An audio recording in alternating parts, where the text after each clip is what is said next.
Da! Dobar dan, mlada damo. Mi prodajemo čokoladu.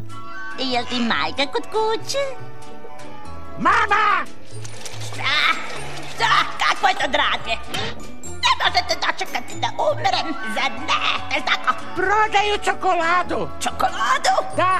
Šta oni prodaju? Čokoladu! Šta? Čokoladu! Ne čujem te! Prodaju čokoladu! Prodaju čokoladu? Da! Čokoladu. Sećam se kada su izmislili čokoladu. Slatku čokoladu. Nikad je nisam voljela. Ali ova čokolada nije za jelo. Ona se... Utrljava u koži, to znači živite zauvek. Ne.